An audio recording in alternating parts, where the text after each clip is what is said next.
Thank you for joining us on today's episode of Tax Matters. We do hope that you had a restful Easter holiday.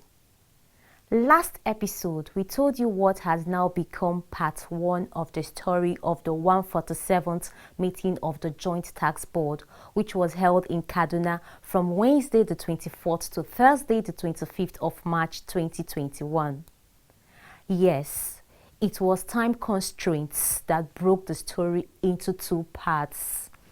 And so today, we are going to tell you part 2. We'll begin with the keynote address of the chief host, Kaduna State Governor Malam Nasiru El-Rufai, who began by painting a picture of the state of affairs in Kaduna before and now. Governor El-Rufai also spoke on the imperatives of taxpayer identification and data gathering. We then began to widen our tax net to get people that were outside the tax net to pay. And this comes to the point made by the chairman in his keynote address. You cannot tax a person that you don't know. And if you know the person, you'll not be able to get him to pay tax unless you know his address. Many people wondered why one of the first things I did as Minister of FCT was to number houses and put street names in Abuja. It is because we want to know where people live, not just to deliver letters to them, but to be able to locate them and tax them. So we started working on that. It's still work in progress, but we believe that is one of the best ways to begin to get people to share this burden of taxation. Because as things stand now, only those in the formal sector pay tax. The richest people in Nigeria don't pay tax or pay very little tax. It is those that are in formal employment that bear a disproportionate amount of the tax burden, and that has to change. And it can only change when our national identification system is linked to the banking system and is linked to the company's registry and so on and so forth. If you can link the NIN to PVN, you will see all the bank accounts of any individual, and you can ask him what tax he paid based on the income and the turnover of his accounts. We've done this in Kaduna with very surprising results. There are many rich people that live here that we never knew until we took a look at their bank accounts. Our tax law enables the IRS to request any bank to provide information on the account of any person. We also have an anti-corruption law that gives our Commissioner of Justice the power to look into the bank accounts of anyone who seems to be living above his means. Very revealing. Tax dodgers had better beware. Big Brother is watching. And this charge. So the path outlined by the chairman is the right path. And I urge the Joint Tax Board to continue to collaborate along these lines and share data. Because there are people that avoid paying tax by not being resident in any place. But if you, as Joint Tax Board, can share data on persons, particularly high net worth individuals, who claim to live in Abuja but are actually living in Kaduna, so they avoid paying in Kaduna, they avoid paying in Abuja, I think the country will be the better for it. The future of Nigeria is not in crude oil. The future of Nigeria lies in every citizen and organization paying a fair tax to contribute to the cost of governance. It is your duty and your burden. And it is not a popular job, but it is a job that must be done. And I urge you to remain strong and focused to do that job, because only you can save Nigeria on a sustainable basis through better tax generation and collection.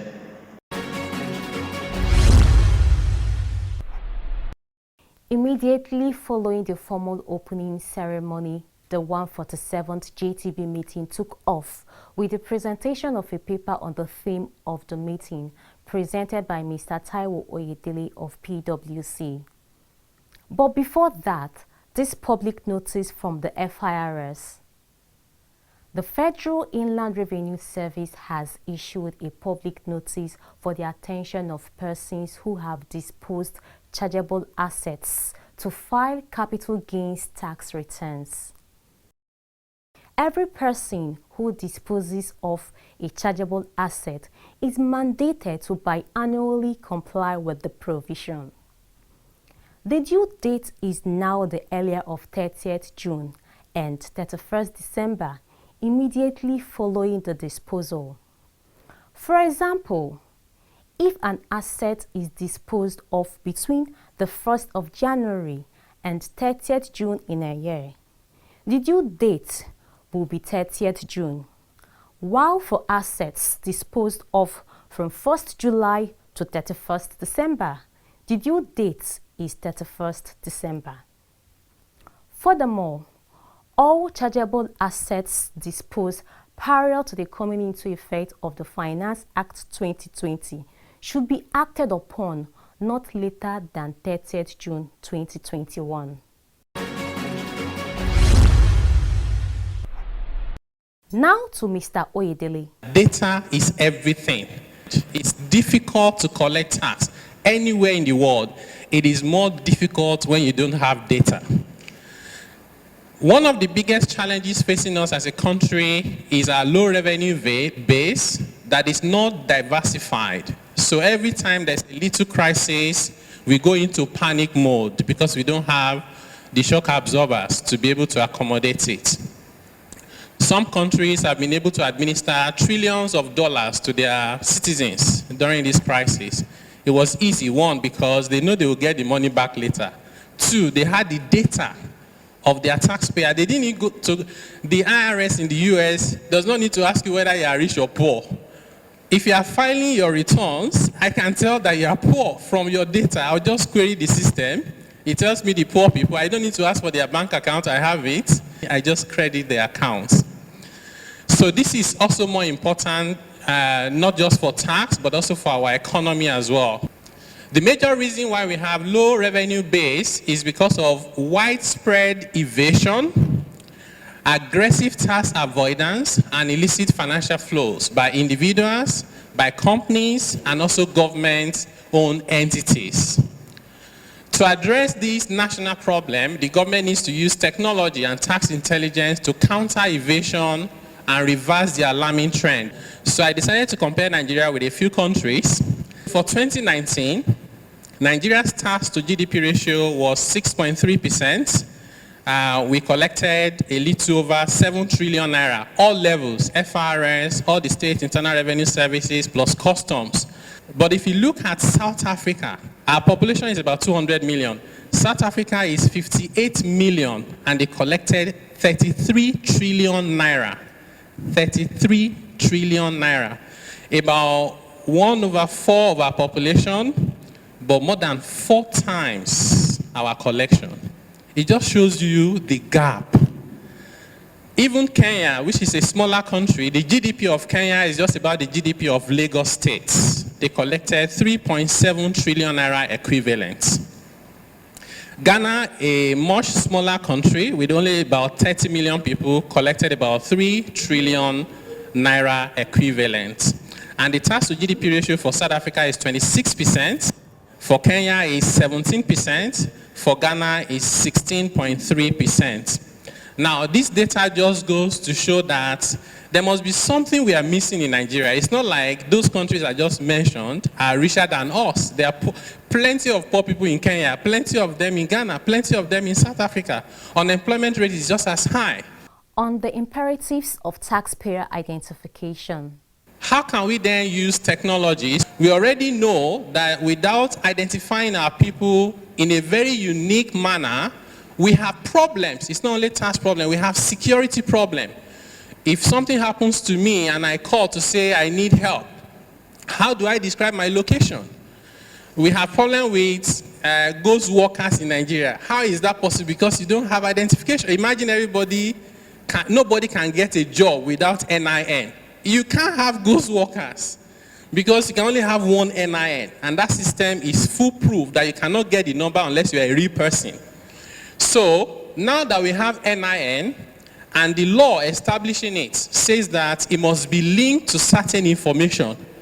Based on that information of NIN, for example, you have to link your mobile phone, which is what is driving majority of Nigerians.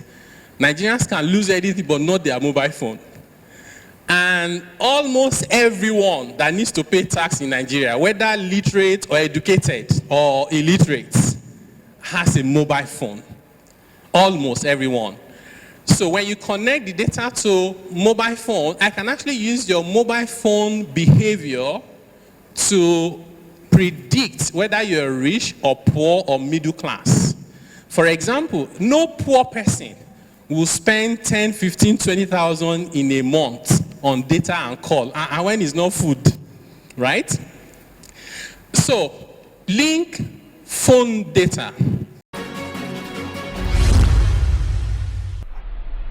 When people make money, whether it's legitimate or illegitimate, they do three things. They spend, they save, and they invest. What you need to do is to look for the data points for spending, for saving, and for investment, and link everything to NIN. And I have a lot of examples on the screen.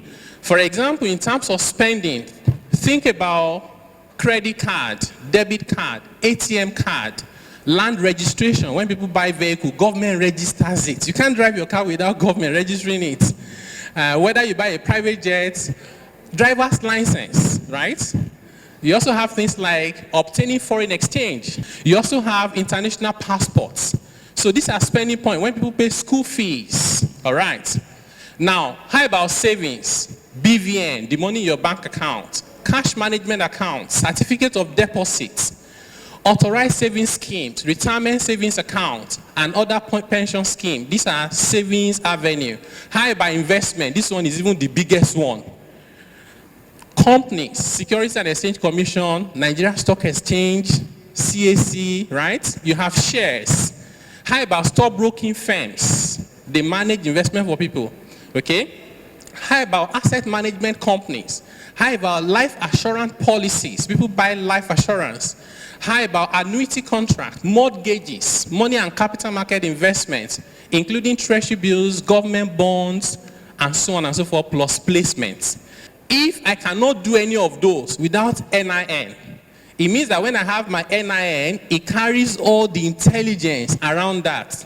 When you just call my NIN to tell you this guy is Taiwo Oyedele, and it tell you the guy has 2 plots of land. He bought 4 cars, 2 last year, 2 the year before. In his bank account, he has 4 of them. Altogether, the money there is 6.4 million. It tells you everything in just less than 1 minute. And you can immediately reconcile that data with my tax record. Simple. If my tax record shows that I'll pay only 5,000 naira, and my net worth is close to 20 million, somebody has to come and explain something to the tax man. Why is it that somebody is with the CAC as a director, but they are not in the register of any state as a taxpayer? How is it that somebody is in land registry, they own a plot of land, they have no personal income tax record? Those things should never happen. Now, wow, there is no hiding place for tax dodgers.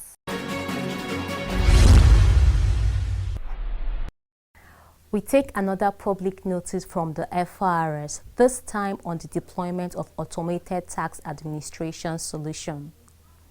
In line with the provisions of Section 25, subsection 4 of the FIRS Establishment Act 2007, as amended by Section 51 of the Finance Act 2019, notice is hereby given to the general public, to tax practitioners, and particularly to all taxable persons.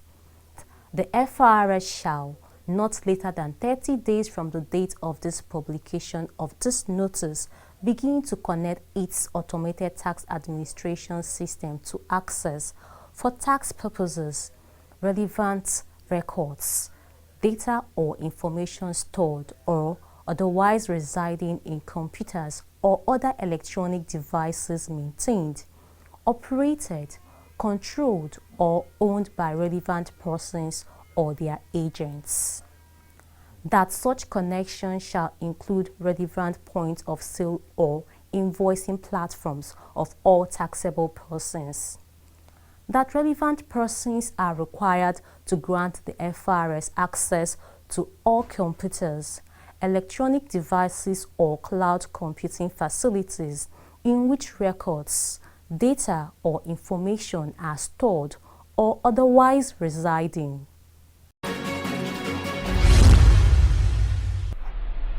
Thank you for staying with us. We are still staying with the story of the 147th meeting of the Joint Tax Board. For clarity on the issues that came up for discussion in the course of the meeting, Tax Matters spoke to some of the chairmen of revenue authorities in attendance. What would you consider as your takeaway from this conference? Okay, indeed, this is a fruitful meeting because the major area of tax administration is data collection and assessment, and it has talked a lot about data collection and assessment because it's when you have the accurate data, that's why you can make the assessment, and after the assessment is why you can make collection. Actually, the session was very interactive, very educative. I so much enjoy it that if all the initiatives that have been discussed at this forum, if we are able to implement it, I'm very sure the IGR of the state and the federal government as a whole will increase dramatically. What will you consider as your takeaway from this meeting? The technology is the way to go if you want to catch up with the international community who are doing well with regards to tax and collection. And what we have now as ratio of tax to GDP is nothing to write home about. And as Mr. Oyedele rightly pointed out, if you can, key to all that he has told us, I know the goal of achieving tax to GDP of about 20% will be achieved.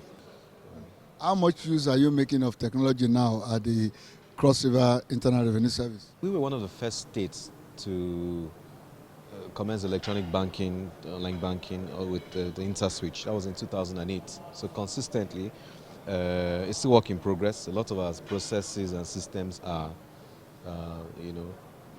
automated, and we keep trying to add more. We're one of the 18 states that's currently integrated with Joint Tax Board. We have an integrated tax management system, and payments are run online across various payment methods. So it's work in progress for us. We drive technology because it's key to us, because that's the only way we can reduce leakages and maximize your revenues.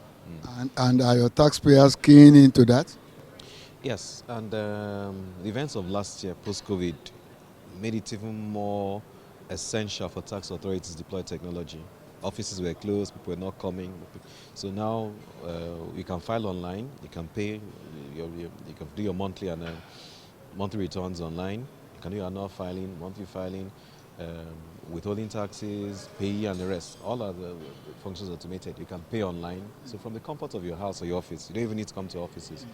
You can sit down anywhere in the world, enroll yourself, get the taxpayer's identification number, and make your payment. Mr. Chairman, sir, we've looked at the logo and the banners everywhere, and we saw this tax for service. What does this mean, or what gave rise to this? What it means simply is that whatever tax you pay is going to be used in the development of infrastructure, human capital development, and any other thing that you can think that will add value to human development and infrastructural development. So the essence of having that slogan is to tell the public, the tax-paying public, that whatever penny they pay into the coffers of Kaduna State government is going to be used for their own development.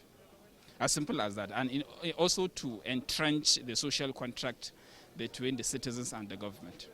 Mrs. Nana Aisha Obomege is the secretary of the Joint Tax Board. I'd like to know what gave rise to the theme of this meeting. This topic was arrived at looking at the gaps in our revenue generation in Nigeria.